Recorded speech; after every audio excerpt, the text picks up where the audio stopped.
Donc, aujourd'hui, pour cette rencontre de cinéma, nous parlons d'un film impressionnant, étonnant et très célèbre, je ne sais pas comment le qualifier, de Jean Vigo qui s'appelle L'Atalante. C'est un film enfin, je connaissais Jean Vigo parce que j'ai animé il y a un certain nombre d'années, quand j'étais en première et terminale au lycée Balzac à Paris. J'ai animé le ciné-club et nous allions chercher nos films que nous passions au ciné-club.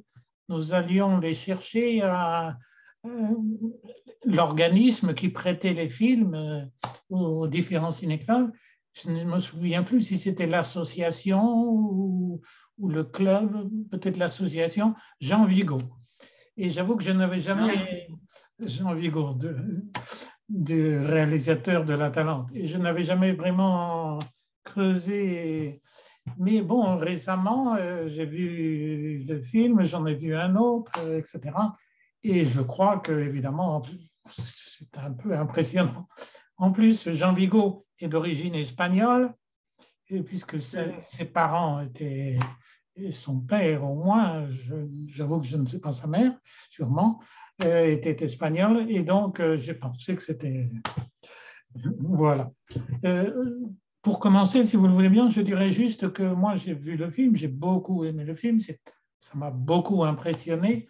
Et je dirais que ça m'a tellement impressionné que j'ai été, comme je le disais, je crois, à Geneviève, j'ai été obligé de le voir en plusieurs fois parce que il y avait presque trop d'émotions, trop de vie, j'avais besoin de souffler, j'avais besoin de récupérer, de reprendre des forces pour voir la suite. L'histoire. Oui, l'histoire, je revoyais hier le début et vraiment dans les 7, 8, 10 premières minutes, c'est une succession d'événements, de crises, et ça me demandait un peu de repos à chaque fois. Est-ce que vous avez aimé, apprécié le film? Je vous laisse la parole après ces banalités que j'ai. Qu'est-ce que vous en avez pensé? Il y a plusieurs thèmes. C'est un film très fort. Oui. Je l'ai vu aussi en plusieurs fois, Oui. mais parce que je n'ai pas trop accroché. Alors, comme je disais à Christophe, avant 1972, il n'y avait pas de loi de protection animale sur les plateaux de tournage. Et je cru qu'à chaque instant, je croyais qu'ils allaient noyer les chatons dans l'écluse. Oh. Ça s'est vu en vrai. Hein. Oui, oui, bien sûr, bien sûr. Donc, bon, Christophe m'a rassurée et j'ai repris le film, mais pas au début. J'ai loupé des trucs, ce qui fait que depuis avant-hier, je recule, je regarde des bouts, et je suis un peu écœurée. Je n'ai pas trop aimé. D'accord. Mais j'ai lu des critiques qui disaient « Oh, c'est excellent, c'est un film merveilleux ». Donc, je me suis dit « Ben, il faut quand même que je mette, quoi, que je regarde ». Alors, moi, j'ai été étouffée, claustrophobe, par la vie dans la péniche. Oui. Entre ce mari, bon, un mari, quoi, rien d'autre, un mari, ce boudu, là, comment il s'appelle, Michel Simon. Oh, la nudité de Michel Simon, la nudité tatouée de Michel Simon, je me suis trop prise comme c'était une réalité, et je disais à la fille, mais fous le camp, quoi. C'était vraiment trop horrible. Après, quand elle arrivait à l'air libre et puis qu'elle a découvert Paris, je me suis sentie un peu respirer. Et les histoires de sentiments, j'ai pas aimé. J'ai pas aimé cette bonne épouse qui fait la lessive, voilà, comme la femme à Landru. J'ai pas aimé. Alors, je dis pas qu'il n'y a pas de sentiments. Il y en a sûrement. Oui, il y a des sentiments. Il y a des sentiments. Mais j'ai trouvé que c'était un peu moralisateur. Je trouvais que c'était pas bien. D'accord. Des femmes, heureusement qu'on en est sorti. Donc, mais par contre, au niveau des qualités cinématographiques, ces plans sur la péniche où il avance en rampant, le film de la noce, je reconnais quand même qu'il y a un certain talent et que de se replacer en 1934, des films tournés sur une péniche, je pense que c'était tourné en réel. Oui, oui, bien sûr. C'était pas en Hein, studio. Oui, oui. ça devait être quand même un exploit, quoi. Et évidemment, moi, je regarde ça en 2021, mais je pense qu'en 1934, ça devait être quand même quelque chose.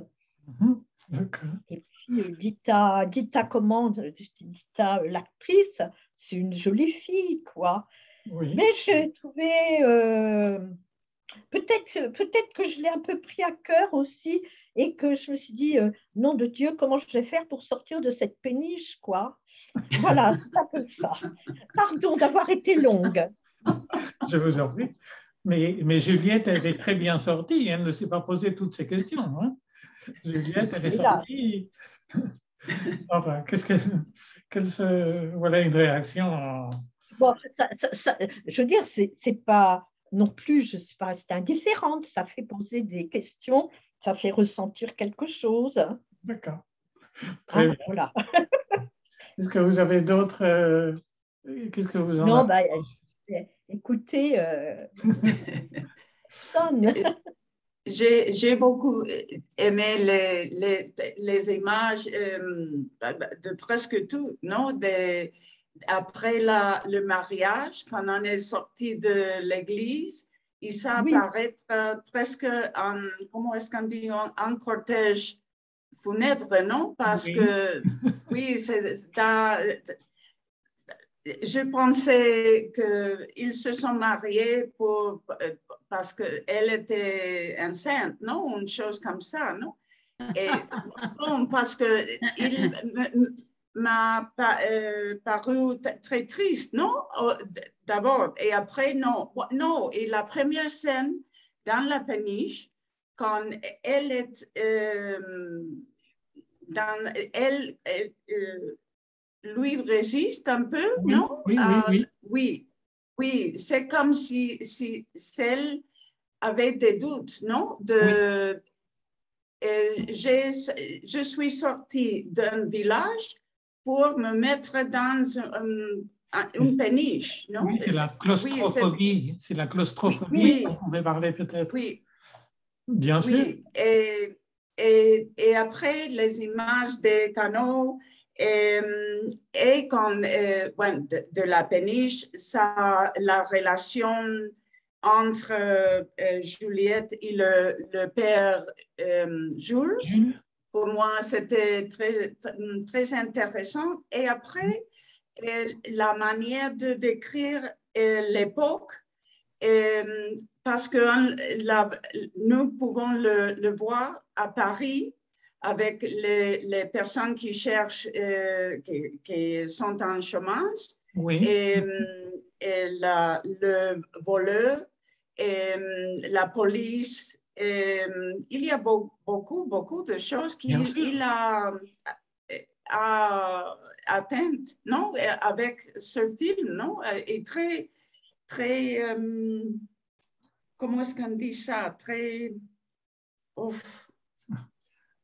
Il- subtil, subtilement. subtilement. Oui, il a mis beaucoup d'éléments, Oui, beaucoup ouf, des éléments de la société, des sentiments, de la musique, euh, oui, des objets. des objets, des objets qui font du bruit, le réveil qui sonne. Bon, les chats, dont parlait, Ah oui, qui ont un rôle très important. Enfin, il y a une succession c'est un foisonnement de thèmes, d'images, de sensations. Moi, ça m'a laissé impressionné, si je peux dire. Et pour moi, j'aimais le film depuis la première image. Parce que tous les cortèges qu'il y a d'après les noces, les mariages, oui, en marchant pour les rues du village, non? Et m'ont rappelé une fois que j'avais assisté à un mariage pareil. Il y a beaucoup de temps, j'étais très, très petite, mais il m'avait impressionné parce qu'à Madrid, où j'habitais, les mariages, les recién casados, les nouveaux mariés, un couple. Oui. Oui. Il allait dans la voiture pour l'église, pour le lieu où célébrer le spectacle, les repas. Mais je n'avais eu jamais un petit village. Et je me trouve avec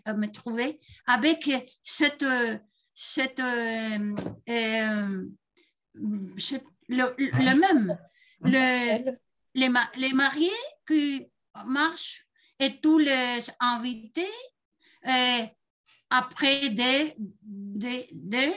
non? Derrière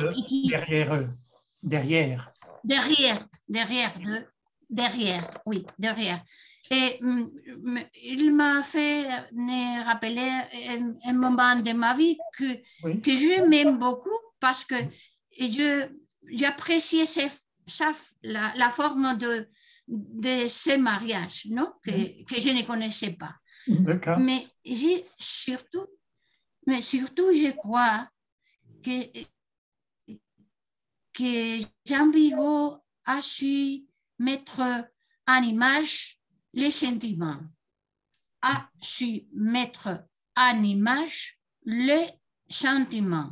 Oui. Et nous pouvons assister à une démonstration des sentiments tous les films, pendant tous les films. Oui. Je crois. Oui. Sûrement, sur le mariage, donc, comme vous le disiez, c'est très étonnant, mais en plus, ce n'est pas vraiment un mariage dans un village, c'est un mariage dans l'église du village, mais juste après, à la sortie de l'église, la mariée avec son jeune, le jeune couple, je croyais que ils partent, ils quittent le village. Je croyais que c'était un voyage de nous. Ah non, non. Non, un voyage. Et petit à petit, j'ai compris qu'ils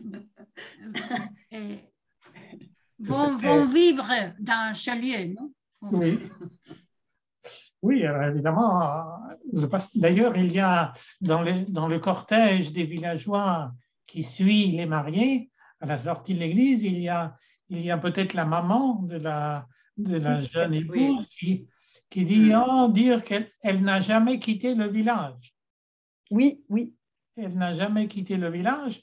Et alors, évidemment, quitter le village pour ça peut impressionner, évidemment.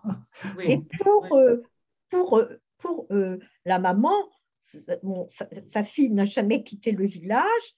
Là, elle part pour je ne sais pas où, parce que la péniche, ça va être sa demeure, mais c'est une demeure mobile. Oui, C'est oui. pas le village d'à côté, c'est pas l'adresse d'une ville. Bien C'est, sûr. j'ai senti, quand ils se séparent, elle la perd vraiment, parce Oui, qu'il y oui, a un mouvement. tout à fait. euh, Oui, oui, je pense que c'est toujours triste pour la maman de voir partir sa fille mariée, mais dans une demeure que les parents connaissent et tout ça. Là, en fait, finalement, ils n'en connaissent pas plus. Elle épouse un marinier oui. Quelqu'un et d'extérieur. vogue au fil de l'eau, quoi. Oui, oui. C'est pour ça Non, c'est- que je crois que nous parlions des sentiments. Peut-être qu'ils sont exprimés de façon un peu étonnante, où on n'est pas très habitué aujourd'hui à exprimer les sentiments de cette manière. Mais je crois qu'il y a, quand on voit le film, enfin moi c'est comme ça que je l'ai ressenti, hein, une série de,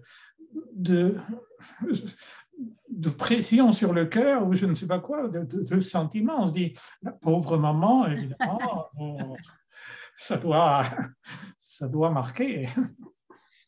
Que peut-être on en parlera plus parce que vous aviez souhaité que ça fasse partie des thèmes évoqués, surtout que la musique qui accompagne le cortège, c'est pas tralalalalalalalaire, c'est poum poum poum, un Oui, cortard s'en allait dans le brouillard. Enfin, bon, c'est triste, quoi. C'est une musique quasiment funèbre, j'ai trouvé. oui, oui, c'est ce que j'ai pensé aussi parce que la scène est très, très grise, non?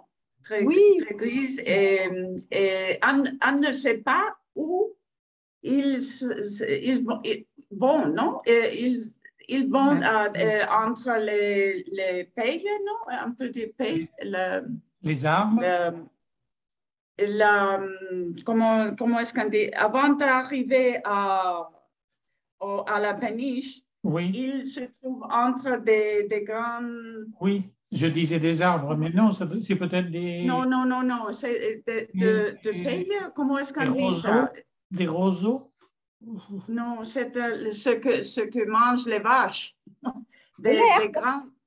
de Des l'herbe. grands De l'herbe. non. Non. Ah, les meules, des meules de foin, oui, Ah oui, comme oui, des oui, Oui, oui, oui, oui, oui, oui, c'est ça. c'est carrément exotique, ça oui, en oui, oui. ajoute, je trouve, au Point. sentiment de Oui, partir loin, quoi.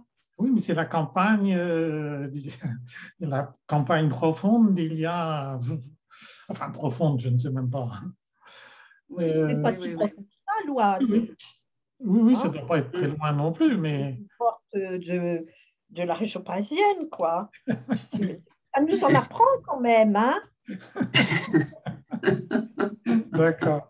Non, mais je crois que Jean Vigo veut nous montrer un, un groupe de personnes qui sont libres à séparer de l'habitude bourgeoise ou de l'habitude qui ont dans le village ou dans la vie de 1936, non? Mhm. Et c'est la différence extraordinaire entre les sentiments du village, du peuple, du monde, du cortège et Mhm. la manière d'arriver les mariés à la Talente. Bien sûr. Où allait elle à la Talente, mais après elle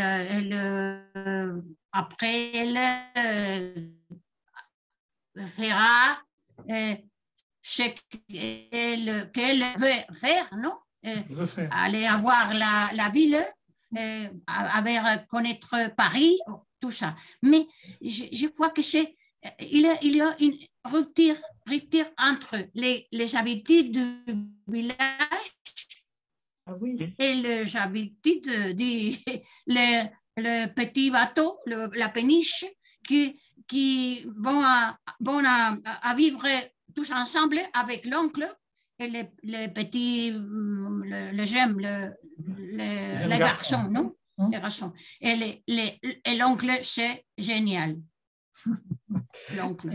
Tout à l'heure, nous parlions du mariage, du défilé qui était triste, l'arrivée bien à la péniche, mais il y a justement le personnage de Jules qui essaye de mettre de la gaieté avec l'accordéon. Il insiste beaucoup en sautant. Donc là, il y a évidemment cette gaieté tourne mal parce que les fleurs tombent à l'eau et tout de suite, gaieté se transforme en... Ah oui. Il veut l'accueillir parce que c'est la patronne. C'est un statut, la patronne. Bien sûr, en plus, c'est la patronne. Il veut l'accueillir avec ses fleurs et sa musique. Et alors, tout foire parce que le bouquet tombe à l'eau, quoi. Je me demande, comment s'appelle, le père Jules avait une chambre où il dormait dans la cuisine. Je ne sais pas. L'oncle avait une chambre. Je pense qu'il avait une salle. Parce qu'il avait beaucoup d'objets de ses voyages. Oui, mais c'était dans une autre chambre, non? Parce que je ne savais pas si c'était parce qu'on peut voir la porte de la chambre de Jeanne et de Juliette. Mais je ne me souviens pas si on peut voir une porte. Elle est entrée dans la chambre du père Jules, Juliette, parce que parce que c'était un espace très très réduit, non? C'était terrible, non? C'est vrai que oui, mais c'est un bateau et c'est un petit bateau. Dans les bateaux sont comme ça. Oui, un petit. Ils sont comme ça. Bien sûr. C'est un petit bateau. Il faut de l'espace pour la cargaison aussi. Donc, les espaces habitables ne sont pas non plus très nombreux, c'est sûr. Hein? Oui. Et le marchand, l'homme qui séduit à Juliette, c'est un personnage très intéressant aussi. Bien sûr. Un magicien, il fait de la magie. Oui. Avec les choses, les mouchoirs qui disparaissent. Oui, c'est lui, il est la personne qui les séduit avec ses mots pour vouloir aller à Paris. C'est avec comme la manière de... Je crois que comme elle avait vu toutes les choses qu'il faisait, elle pensait que Paris allait être une chose comme ça, de magie, non? Une ville pleine de magie. Bien sûr. Oui, il y a le désir. Elle n'est jamais sortie de son village. Donc, quand elle entend parler de Paris à la radio de Péniche, eh bien, son visage, alors elle imagine Paris, la radio parle de la mode, de comment porter les chapeaux, etc. Au violet qui remonte d'à côté. Un peu penché. Et alors, Juliette, elle est tout à fait enchantée. Et donc, elle a l'idée, elle a l'espoir d'aller à Paris. Alors, évidemment, comme ça se passe mal, comme il faut attendre, finalement, ils n'y vont pas. Alors, mais quand ce magicien, dans la guinguette où ils vont, enfin dans la salle, le café spectacle, ou je ne sais pas comment l'appeler, eh bien, lui laisse entrevoir qu'il peut la conduire à Paris. Finalement, elle est prête à partir. Mais je crois que c'était un piège pour beaucoup de jeunes femmes à l'époque dans le monde entier. Non? Je crois qu'il y avait beaucoup de jeunes femmes qui sont perdues, ou ont perdu leur vie, ou ils ont dû se prostituer pour survivre, non? Parce que elle, à la fin, elle travaillait à Paris ou elle avait de l'argent? Elle avait un peu d'argent, un peu, mais sûrement pas beaucoup, parce qu'elle cherche, elle a l'air préoccupée. Oui. Elle cherche du travail, donc elle ne devait pas avoir beaucoup d'argent. Et alors après, elle est finalement dans une sorte de, je ne sais pas comment l'appeler, un petit hôtel où elle met la musique, où elle met la musique que le père Jules entend et la retrouve. Bien. Je ne sais pas quel statut, si elle était là, je ne sais pas. Exactement, je ne sais pas. Il y a aussi dans le film, je crois, il y a beaucoup de choses. Et une chose, moi, qui m'a beaucoup impressionné, c'est la succession de petites trouvailles, de petites choses étonnantes. Juste un exemple, à un moment, au début, oui, dans les 10 ou 15 premières minutes, Jean, le mari, se penche sur un seau d'eau, je pense pour se laver. Et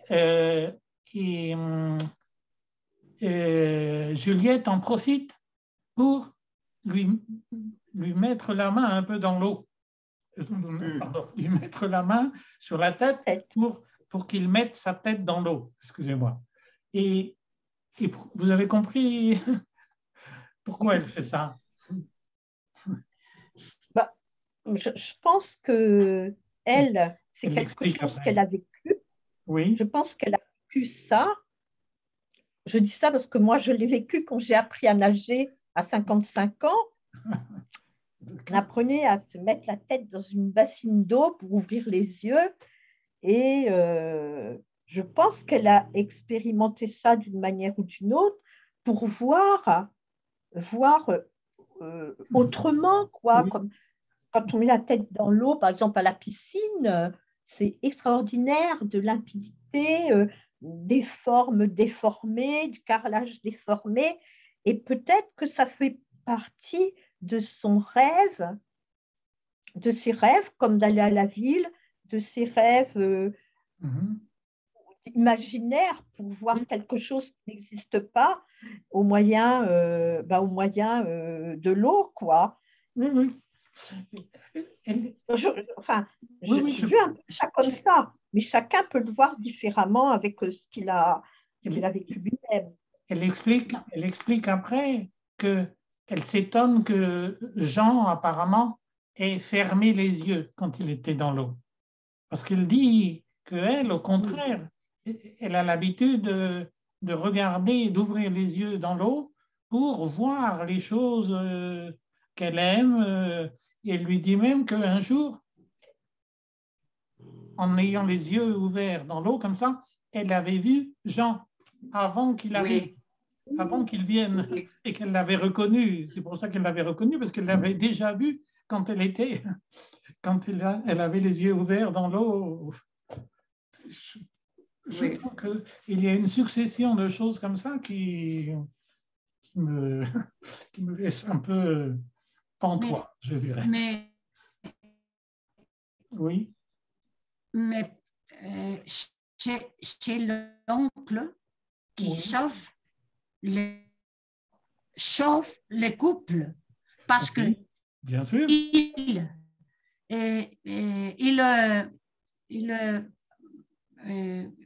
prend de Jules, oui. Comment s'appelle le père Jules. Jean, non? Le mari s'appelle Jean. Il prend de Jules du fleuve, non? Du Sénat. Il le prend. Il va se rencontrer, à chercher la femme il a porte sur les dos, et Oui. il a la chambre de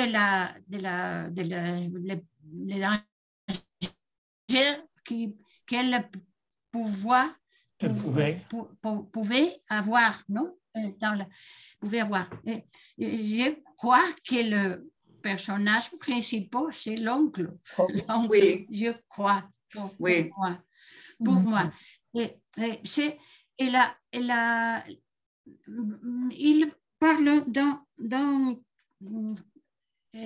directeur de photographie qui s'appelle Boris Kaufman, qui était les professionnels qui étaient dans les films comme c'est extraordinaire parce que il nous donne les images, par exemple, quand Jean a resté dans le petit bateau, et elle est à Paris, et ils rêvent tous les deux, un rêve qui les images nous donnent même érotique. Un érotisme très simple, très molle, mais les images sont érotiques. Dans les rêves de deux amants, non? Le chaman, oui. Bien sûr. C'est un film qui a dû paraître à l'époque un peu, à certaines personnes, peut-être un peu osé, un peu, bien sûr. Mais vous savez que la gourmande, comment s'appelle la... Oui. Ils l'avaient changé totalement. Vous le saviez? Ah oui. Oui, la première édition du film avait un autre nom, et la gourmande, comment s'appelle la compagnie, l'entreprise que l'avait produit, l'avait changé totalement, et le film était un échec. Et le film s'appelait quand ils l'ont distribué la première fois, le chaland qui passe. Et c'était après que Kian a, je crois qu'il y a 20 ou 30 ans, quand il avait récupéré, et ils l'ont, comment est-ce qu'on dit ça, l'ont fait pour pouvoir le voir, et dans le Blu-ray et des choses comme ça. Mais c'était Jean Vigo avait un script d'une seule page, et il l'a changé totalement pour les problèmes qu'il avait eu avec son film antérieur. Oui. Qui a été interdit. Oui, exactement. Et pour ça, ils avaient changé ce film totalement. Comme ça s'appelait Zéro en conduite. Zéro de conduite. Zéro de conduite. Parce que pour moi, c'était très intéressant l'histoire derrière le film. Bien sûr. C'était, oui. Bien sûr. Et il est mort, non? 13 semaines après la... Oui. Oui, il est mort jeune, oui. Mais je ne sais pas de quoi, si c'était d'une tuberculose. J'ai vu tuberculose. Tuberculose, oui. Très bien. D'accord. 29 ans. Oui, très jeune. Très bien. Oui, est-ce que nous avons d'autres remarques sur... Moi, une des raisons, il y a beaucoup de choses. Une des raisons pour lesquelles j'ai apprécié le film, c'est que c'est les images de Paris. Exactement, les images du canal Saint-Martin. parce que j'ai vécu 30 ans à Paris et j'habitais pas très loin du canal Saint-Martin. Alors, avec le changement de niveau des écluses, pour changer ça m'a beaucoup plu. D'autres choses sur ça? Moi, ce que ça m'a évoqué, donc j'habite à proximité du canal du Berry et dans une petite bourgade qui s'appelle Dun-sur-Oron, il y a un musée de la batellerie avec une péniche reconstituée que l'on visite. Je pense que c'est pour ça que j'ai ressenti cette espèce de claustrophobie. Et dans le film, j'ai bien revu des éléments dont il nous parlait, des chambres. Alors, il y avait une chambre, mais il n'y en avait pas plusieurs. C'était plutôt un peu des alcôves qui étaient autour de la cuisine. Ils vont être coupés. D'accord. Oui, c'est très, très étonnant. Il y a d'autres choses dans le film. Nous parlions du personnage de Jules. Jules, quand il montre... donc, je disais, pardon, je relançais je parlais du personnage de Jules et c'est un personnage tout à fait étonnant parce que d'abord, le personnage lui-même, sa façon d'être, et ensuite beaucoup de choses, par exemple les objets qu'il montre à Juliette, les objets, toutes ces petites choses qu'il a qui sont à moitié cassées, ou le phonographe. Le phonographe, oui. Place importante. Bien. Oui. Nous avons... Et quand il touche le disque, et il paraît que et c'est le gosse que joue l'accordéon, non? C'était... Voilà, ça fait partie des trouvailles, enfin des choses comme l'histoire de regarder dans l'eau, des choses, on se demande comment on a pu penser à des choses comme ça. Mais voilà, le personnage de Jules. Il y a beaucoup de choses... les vieilles pierres, le personnage, les amis qu'il a, quand la péniche s'arrête et il y a toujours un ami de Jules qui lui fait signe pour lui vendre ou pour lui montrer quelque chose. Et il y en a un qui s'appelle Rasputin. Ah oui. Rasputin. Ah oui. C'est une succession de choses tout à fait... Et quand Jules essaie d'aider Jean, quand il est très triste, après la séparation, non? Quand il continue à Le Havre, non? En laissant Juliette à Paris, non?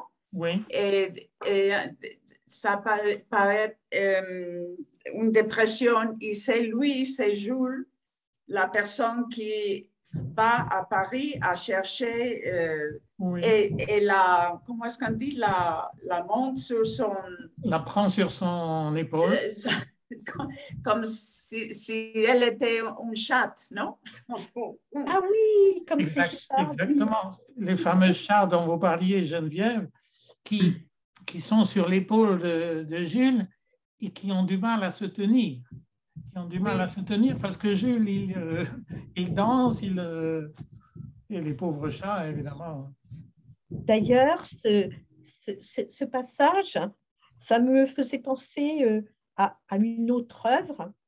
Pardonnez-moi, parce que quand j'étais à l'université, j'aimais beaucoup la littérature comparée. Alors, je suis peut-être un peu rasoir avec ça.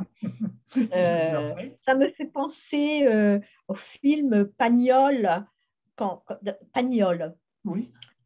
Quand la femme du boulanger, quand elle est partie, puis oui, la femme du boulanger. En même temps que la chatte. Et dans le film de Pagnol, il dit « Ah, te voilà la pomponnette ». Tu voulais aller voir. Et là, ça m'a fait penser un peu à ça. Je pense qu'il est antérieur, le film, et que l'autre était plus tard. Ça m'a fait un peu penser à ça. Voilà, la femme, elle a voulu aller voir ailleurs, le rêve et tout. Finalement, elle revient, quoi. Il parle un peu comme il parlait à la chatte. Ah, alors, tu as fait tes petits. Et je trouve qu'il parlait à la femme qui revient sur le même ton, quoi. Oui, femelle, quoi. Parler à la femelle qui revient. Nous avons vu ici, il y a un peu plus d'1 an peut-être, La femme du boulanger, justement. Ah oui, oui, oui. 1938, un petit peu après. Oui. Après que... Oui. D'accord, très bien. D'autres choses? C'est un film quand même qui vous a beaucoup... Je veux insister dans les images poétiques qui sont capables de nous transmettre les sentiments. Ben, pour moi, c'est la première habilité de Jean Vigo, de mettre les sentiments, de nous montrer les sentiments par moyen des images poétiques, pour moi. Parce que dans ces époques-là, je crois que c'est une innovation dans le cinéma. Se servent des images aussi poétiques, autant poétiques comme... Sûrement, quelqu'un me parlait, une amie me parlait récemment des films de Eisenstein, du russe, mais sûrement la force des images. Par exemple, je ne me souviens plus à quel moment la caméra est sur la péniche et nous avons une dame d'un certain âge qui est sur le bord de la rive avec un petit enfant. Et donc l'image passe et à ce moment-là, on voit la femme qui se signe et ouf, ça fait frissonner. C'était aussi l'époque entre de la transition entre les films muets et les films parlants, non? Que c'était un défi, non, à l'époque, faire la transition entre les deux genres de films. Bien sûr. Donc, les images sont évidemment très... Il y a beaucoup de choses. Pour les images, il y a par exemple les images de Jean quand il se jette à l'eau, quand il est dans l'eau. Oui. Tout à fait étonnant. Je vais chercher l'image de sa femme, non? Dans l'eau. On retrouve ici le thème de l'eau que nous avons. Et le brouillard, non? Aussi, quand elle ne peut pas la trouver, non? Elle est assise dans une partie de la péniche et avec le brouillard, elle ne peut pas la trouver, non? Voilà. C'était une scène aussi très érotique, mais jolie, non? Entre les deux. Ah, et quand elle est sortie de la péniche, après la première nuit, j'aimais beaucoup. Ah, nous avons un problème de connexion. Quand elle est sortie... Il l'appelle la patronne. Oui. La patronne.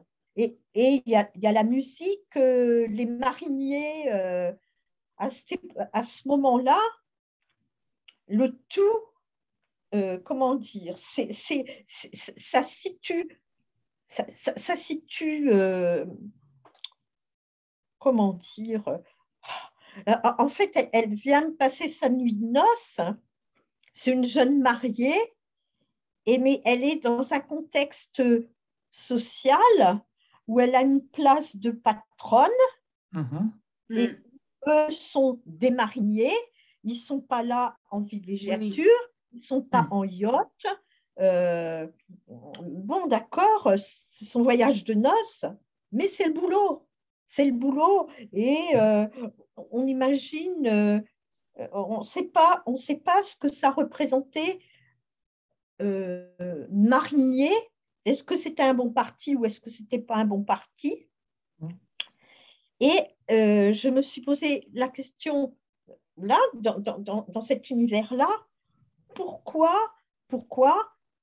il a introduit le personnage de Michel Simon, de Jules, dans ce film? Qu'est-ce qu'on a voulu faire jouer comme rôle à Jules entre ces personnes qui s'aiment, qui ont une attirance, mais pas forcément la connaissance de l'autre?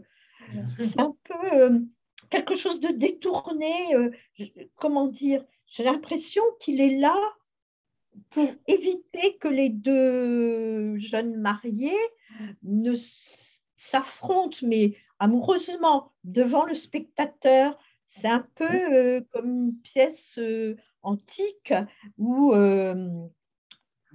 on s'adresse à ce magistral Jules qui fait rebondir la révélation. En fait, il est la révélation des sentiments, je trouve. Il se fait révéler, l'un et l'autre lui parlent, surtout elle d'ailleurs, et te faire comprendre un peu. J'allais dire que pour moi, c'était la présence du monde.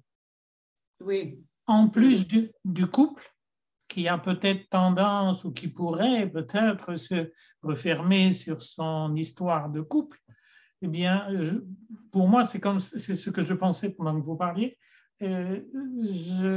Pour moi, Jules, c'était la présence du monde, d'un certain bon sens, d'une certaine manière, quand les jeunes mariés perdent un petit peu, mais aussi la présence de Caracas, San Sébastien, La Havane, toute la fantaisie à l'extérieur de la relation de couple.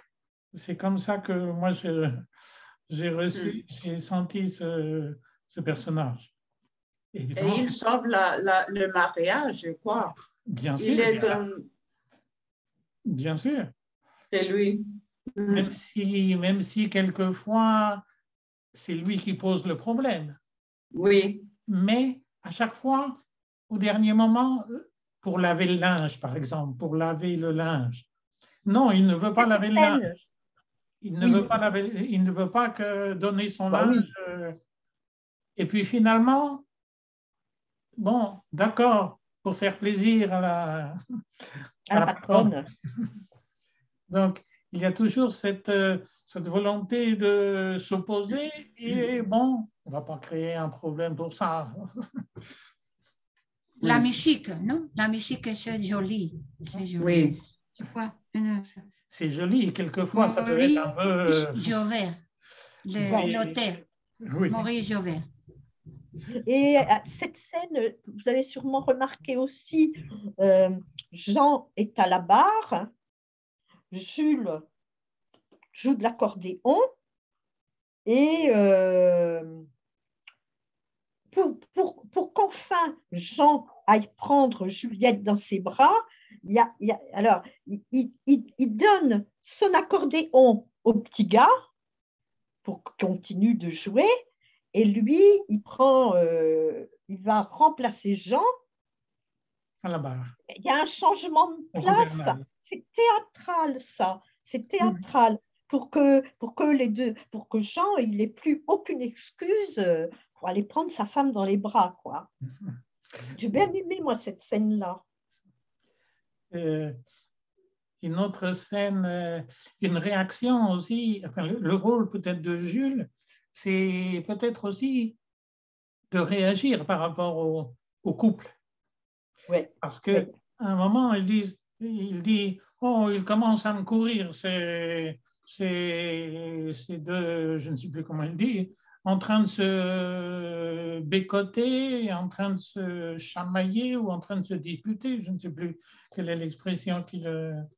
Donc il réagit peut-être comme le spectateur, certains spectateurs auraient envie de réagir, toujours avec beaucoup de... Je crois que l'oncle Jules représente